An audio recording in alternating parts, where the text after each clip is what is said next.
Hey everybody, Dan Bates here from Bates Photography, batesphoto.net, and today I just wanted to do a video on Lightroom Mobile. It's really not that bad. So you take a picture with your Sony camera, and this will work with any Sony camera. This is in particular any Sony camera with Wi-Fi, anyway, I should say. For intents and purposes of today, this photo was taken on an A6300 with my Sony 90 macro lens, which I'll be doing a review video on, as well as how to shoot macro with it. Macro is not as easy as people think. It's not really a point and shoot art. So I'll be doing an in-depth video on macro shooting with that lens. So you download the Play Memories app, which can actually be seen on my screen right there, and you download it, you install it, you configure it, you link your camera to it via Wi-Fi. You go to your wireless menu in the menu and hit send to smartphone. I typically choose select from device as opposed to select from smartphone as opposed to select from the camera. It's just easier to see what you're picking. And you import it into Camera Roll. So that's what I've done so far. If you're unsure how to do that, there are probably other videos on the internet for it, but there is also a video that'll be up with Bates Photo specifically to do that. For now, you can look up my GPS on the A6500 video, and that actually goes into it, but there'll be another video specifically dealing with Play Memories app, which actually isn't up yet. So once you get your video from your phone onto your mobile device, through the Play Memories app, it now lives in your camera roll or your photos, depending if you're Android or iOS. So we're going to get into launch Lightroom. And down bottom here, we have to hit camera roll to import the picture I just did. You'll see a bunch of those have little LRs. I've already imported them. And we are going to go to that very top picture. You may recognize that as Baby Groot. It's a little figurine I was given. It lives on my shelf above my desk here. Okay, so that is now, we hit the little check up that top corner. I'm sorry, I should have pointed that out. So you go to Camera Roll, you look at the pictures you want. So just to show you that again, I'll import one of my llama photos here. And then the top right corner here is this little check symbol. When you click that check, it imports it. Okay, so now we're going to go to the Lightroom photos, and here's our Groot. So, unlike Lightroom, we don't have that sidebar. Everything exists at the bottom of the page, bottom of the frame here. So we have a pretty flat image. This was taken in not the best light. I just had him kind of looking out the window as I snapped that shot. So if you go through your bottom things here, film strip just simply brings up your other photos, familiar to the develop panel in Lightroom. Crop brings up the crop tool. So you have your aspect at the bottom left, 3x2, which you can change your crop to custom. You can go through the different sizes here. 5x4, which gives you your 8x10, and that could change that. We're going to keep it the 2x3 to the original there. So then lock, you can lock or free. So free enables you to do, bizarre cropping outside what the normal ratios are. Auto straighten, which is a feature inside the crop box. In regular Lightroom, you can auto straighten it, or you can do like in regular Lightroom. If you touch outside of the grid and wiggle it left or right, you can actually straighten it how it is you see fit. So then you have your rotate and flip. So you have rotate 90 degrees, because when you do the manual, it only goes 45 degrees in either direction. Then you have flip horizontally or flip vertically.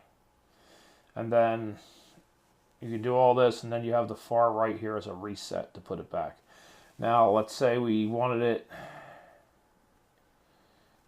facing the other direction, and we're happy with that. The check mark on the bottom right is how you would save that. Okay. So now presets.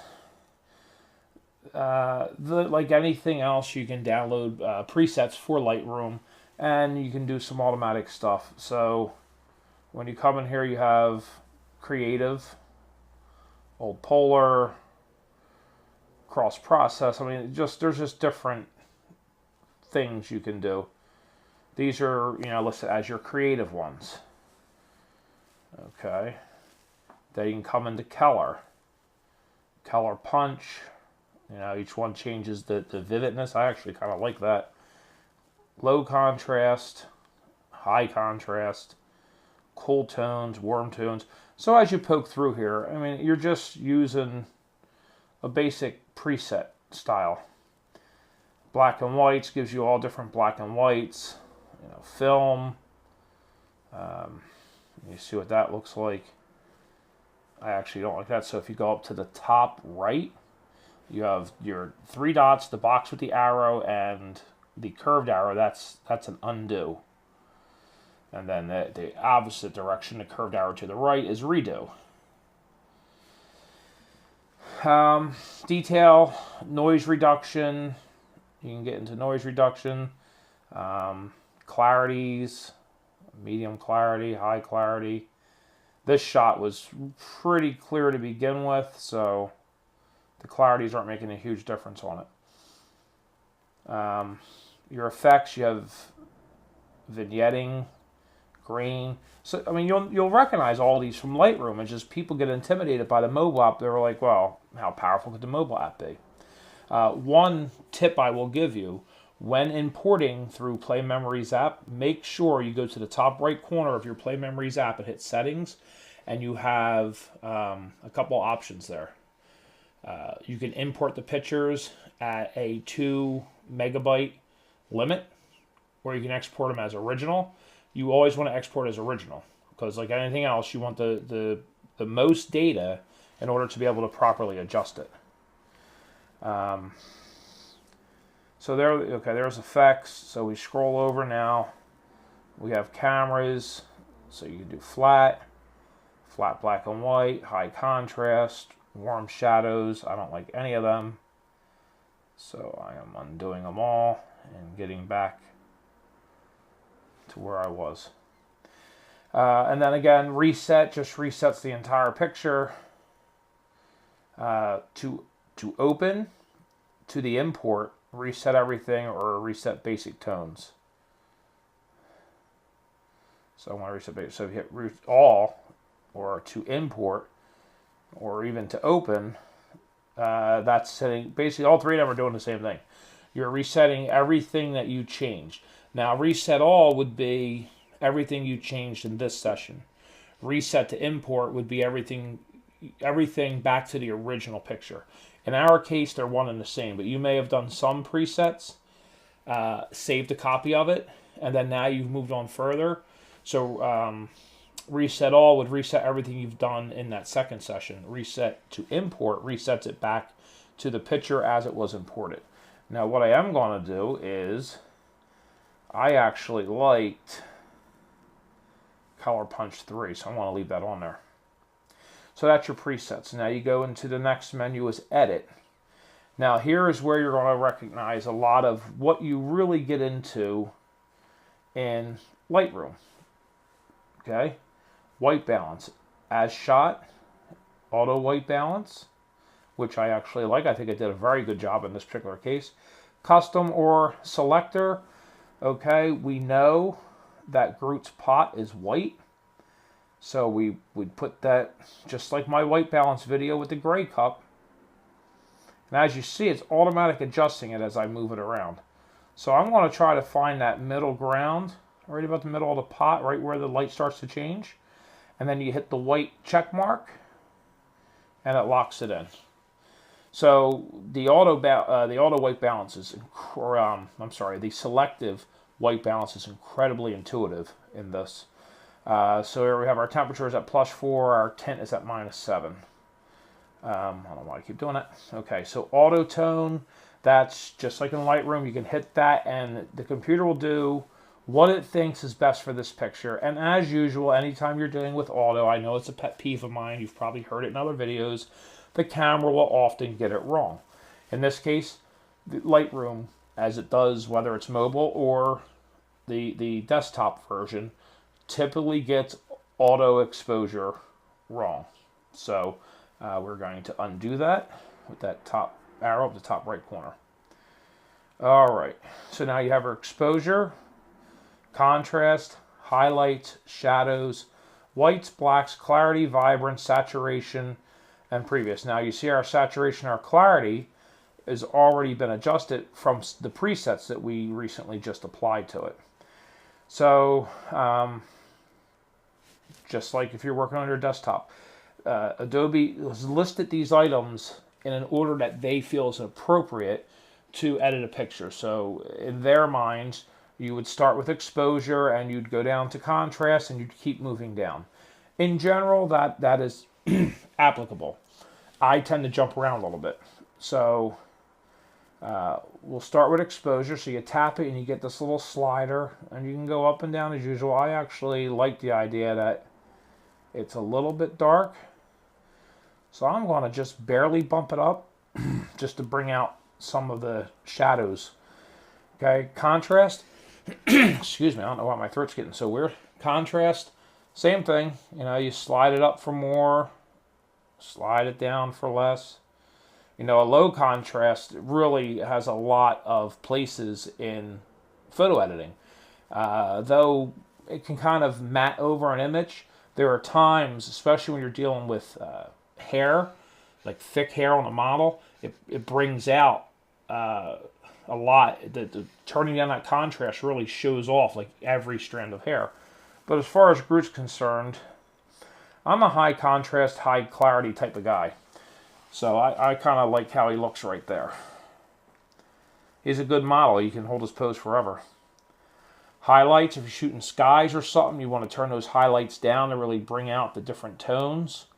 For Groot, I really am just looking, and this is what I'll do. I'll swing back and forth and try to narrow it down to right where I like it. For Groot, I'm just barely dropping. I just want to take a little bit of the glare off the center of what like would be his nose. Shadows, I turn that up. And you see the background's lightening, but I like it right where it's at. I like that the background's kind of dark and he's kind of popping off of it. Whites, same thing. You can turn that down, and now you see his face is even more like uniform. There's not a hot spot, whereas when I turn it up, his nose area gets hot.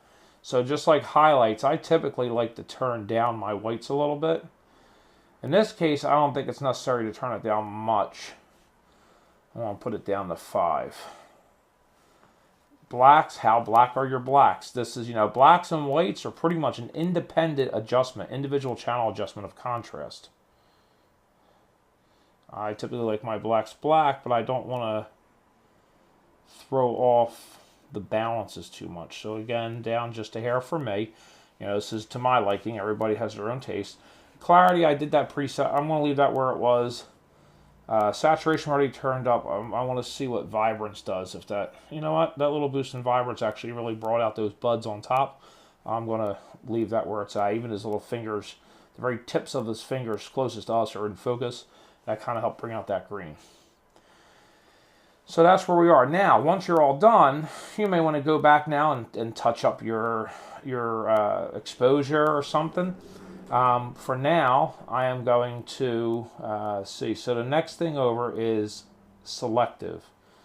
And selective gives you, it's almost like the radial filter type thing. You can pick specific areas, and in that specific area, you can adjust your highlights, your lowlights, your exposure. It literally is applying a radial filter. And if you hit these big the dots on the outer edges, You can move them. The big dot up top, that's kind of the fat with the gray. That's your feather adjustment. As you slide up and down, you see the feather move. And hope that, okay. I thought that, but the screen, my computer went like the screensaver. I want to make sure it didn't mess up my recording. The center blue dot will let you move it. Now, in our case here, there's really nothing I would choose to do.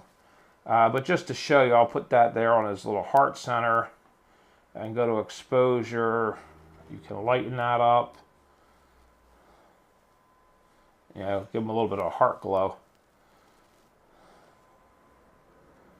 Now in spot, you get the dehaze feature when you're doing a spot adjustment. But, so that's selective, so we'll just quickly go through that. Again, you can just undo what you did there. Okay. Take it all the way back if you want. You can actually, again, just hit reset. All right, now if you then move over on this, go back to your edit button. You see this little aperture on the far left. If you touch that, now you have a whole nother set of options. This brings you through the tone curve, the vignette slider, split toning, the color and black and white settings, luminosities, things like that, lens corrections, and dehaze. So you literally have every single feature of Lightroom in here. It's just about learning it. It's just about getting used to it. So I can do profile correction on. Now in this case, it's not changing much because how I shot it and what I shot it with didn't really cause any type of distortion. There was no pupilling or bulging or anything like that. So that's really not doing much. Dehaze, which is one of my favorite tools. So you open up the dehaze menu, you tap where it says dehaze, you get your little slider. I'm a fan of dehaze. Sometimes I've been accused of over dehazing some of my skies. So I kind of like Groot right there. So we tap back on that button to the left of the dehaze, the little lines. Color and black and white. Now this is just like in Lightroom. You have each individual channel you can adjust. And then you have across the bottom your hue, your saturation, your luminance. Or you can turn black and white off or on. I'm not doing anything with that. Split toning. Split toning is really neat, even in regular Lightroom. You can have your highlights have a specific hue to them. So let's say I want the highlights to almost have a bluish hue. And then I want my shadows to kind of have a pinkish hue.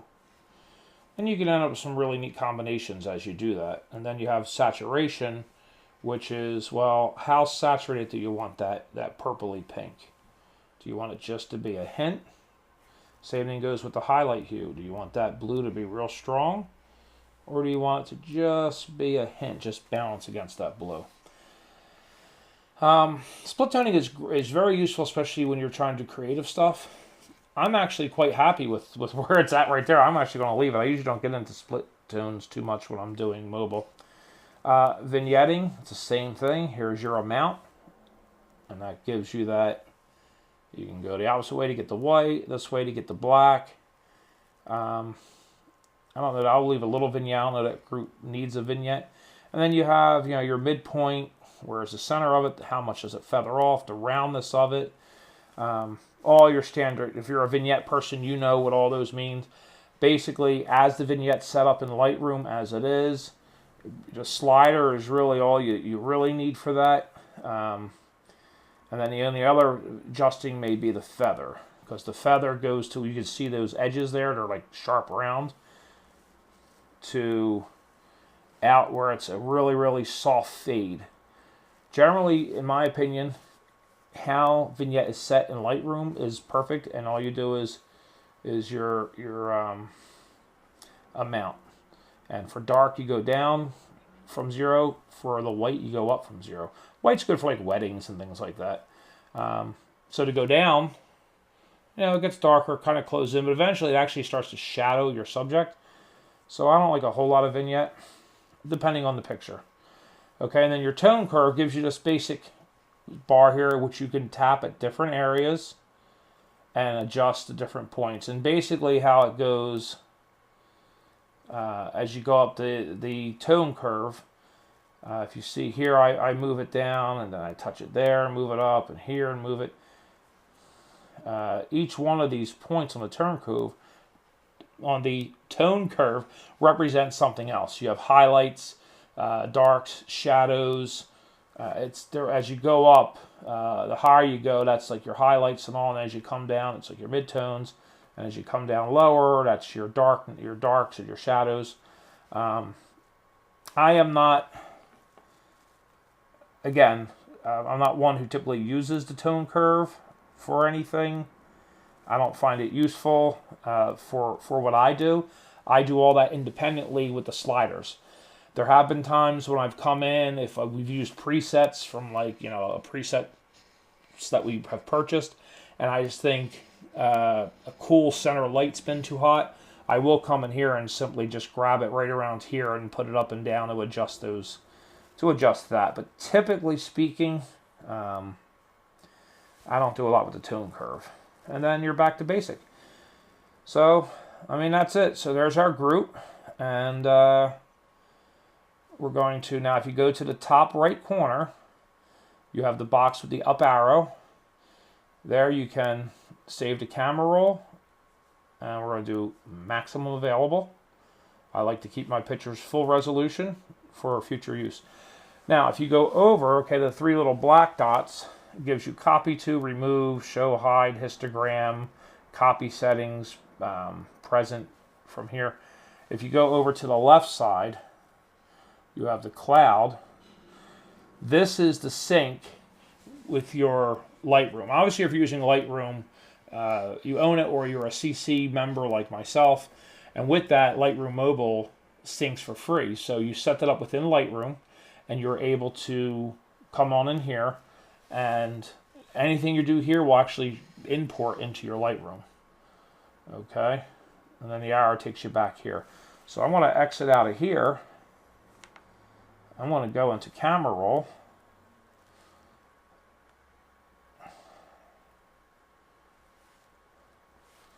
So we can see here, there's the original. And there's our finished Groot.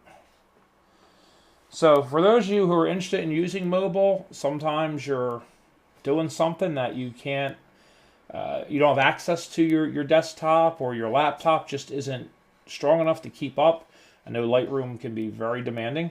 In a pinch, in a bind, or even just for casual photography, Lightroom Mobile can do the job. Have a great day. Have a great New Year. It's almost New Year's Eve here when I'm filming this, so hopefully it'll be up before New Year's, but I hope you guys all have a great New Year, and find lots of success in your photography and your editing. Thanks again, guys. See ya.